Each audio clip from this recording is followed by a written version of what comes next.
Well, hello again. It is Justin, the Fully Live Athlete Pastor channel here, and we are on a journey through the Bible. It's the Online Bible Reading Club, day 52. Hey, so we're looking at Numbers 1 and 2, and we're going to be looking at the first 19 verses of Mark chapter 3. And now, as we consider where we are in the Bible, Numbers is the new book we're starting today. It is the fourth book in the Bible, in the Old Testament, and it is the fourth of five written by Moses. Now, Numbers probably has the worst title of all the books of the Bible, right? Most people hate math, unfortunately, and this is a little bit misnamed. It's not really about math, but Numbers is the title that the book takes from its Greek name, which is arithmoi, which is the basis of the English word arithmetic or numbers.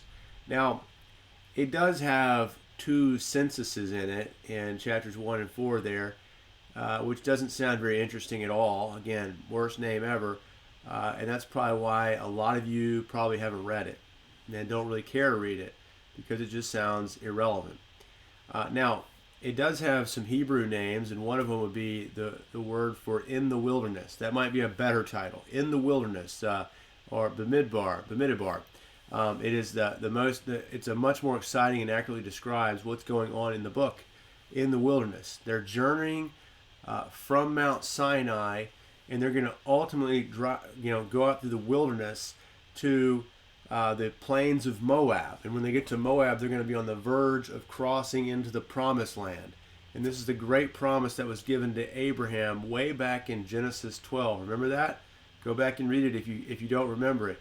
But God brings an old man, out of Ur of the Chaldeans, and brings him and gives him a promise that you go to this land, I'm going to give it to you. It's going to be a great blessing, and you're going to have great people in it. And again, this guy had no kids at the time. He believes God and he moves. Well, God's people have become over the history there, become slaves in Egypt, and then God has set them free from slavery, and now they're in the process of journeying. And the last book we saw, Leviticus, was a list of regulations and rules for worship, and this is going to have a little bit of narrative, a lot of narrative actually, and some law in there too. It's going to be a switching back of genres there, back and forth. So we'll be noticing that as you read through it. You'll also see as you get in here that what's fascinating about the first two chapters is it's the marching orders, and it's also it's from as they're moving. Like I said, we're moving from Mount Sinai, where they received the law, to the promised land. That's what the book's about. They're going from Mount Sinai to the promised land.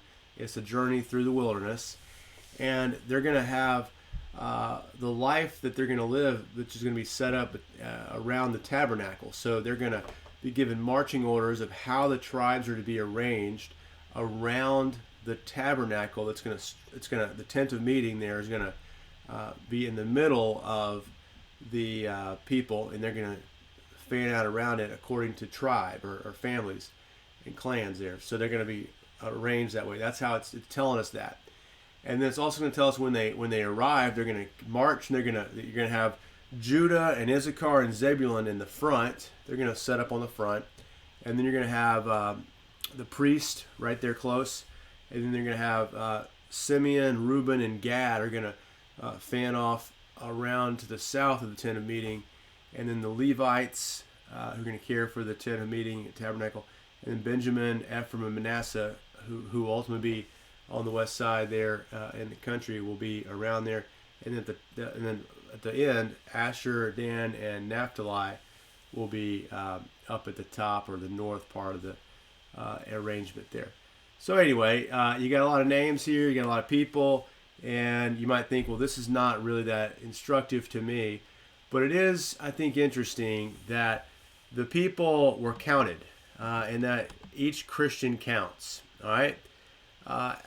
The application there is that the spirit of our age wants to view church as this thing you go to, an event where it's a big meeting and there's a guy on stage and there's musicians up there, and we watch it like we watch a movie at the theater, and then we go home. and we can even tune in online and do that. But what the church is that everyone counts and everyone has jobs to do and roles they play. And ultimately, we don't like that because we don't like authority. We don't like structures to impose their will upon us, and it's just easier to avoid that entirely. So the path of least resistance, which church growth people have determined is useful, is to have a minimal amount of accountability for most people, and then a lot of people are going to do the work. Yeah, there's an old OU football coach who said, football is a funny thing because you've got, 80,000 people standing around doing nothing and then 22 people doing everything. And that's kind of the way the church can feel like, is that, in these models of like 22 people doing everything and everybody else doing nothing, just watching. Well, that's not the way it was meant to be. They're all playing a role here and had jobs to do, and they needed to be in their places, right? And that's because the whole thing about history and time and space is that it's to be ordered according to God's design and for His glory. Like last time we talked about blessings and curses, and that really it's not about God having a great plan for our lives, but it's about God having a plan for history to glorify Himself. Okay, now we're going to arrange ourselves now in a new covenant reality by becoming members of particular churches with particular people to love and particular people to serve and particular elders to lead us and care for us. And that's the way God's designed it. So if you're not a member of a church, I am concerned. I think you should be a member of a church, and I think Numbers 1 and 2 would be a great place to examine, do I keep the general message of this text in my life? That's a good point to make. I think you should definitely examine and find a local church where you can do jobs and participate in it and serve. That is the calling here. Every person matters, every tribe matters, and they all have roles to play in the greater people of God. Let's turn over to the New Testament. And I love this one because when we're looking at Mark 3, 1 through 19, you see something that you might not expect, because this has been a very action-oriented gospel. We've been walking slow through Mark, but Mark really does highlight the humanity of Christ and how He gets angry, and that's fascinating. That this Jesus, I don't know if you've seen Jesus portrayed that way. He typically is that kind of smiling face, like a white guy on a painting, like in a Mardell store. It's really weird and creepy. But Jesus is, he's a carpenter. I'm sure he had subcontractors and whatnot who just would drive him crazy and sin against him, and he would get angry with them. I'm sure, I have no idea. That's just a silly comment there, but he's a real person. The idea here, and it wasn't they just flew off the handle and got angry. He got angry at the sin he saw around him, and here you've got the leaders of the religious people here in Israel. And they are trying to use a man in his disability in order to trap Jesus and into healing him on the Sabbath so they can get a case against him. And Jesus heals him, but he is so angry at he knows their hearts, and he knows they're just hardness of their hearts, and it grieves him. He's angry. The fact that it mentions he's angry is a real good news. It's good news for us because Jesus becomes exactly who we are.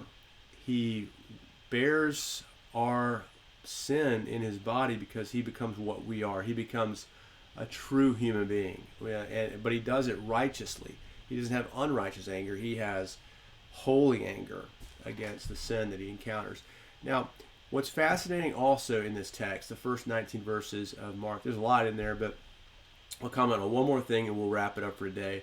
And I want to hear your comments and questions on this too. But as you look at it, the first beings that identify the Lord Jesus in the Bible here, when they see Him, are demons. Isn't that interesting? It's a great crowd is following Jesus, he's gonna, we see there he's gonna take these disciples and call them, and they're gonna be the apostles, right? But if you look at verse 11, whenever the unclean spirits saw Jesus, they fell down before Him and cried out, "You're the Son of God."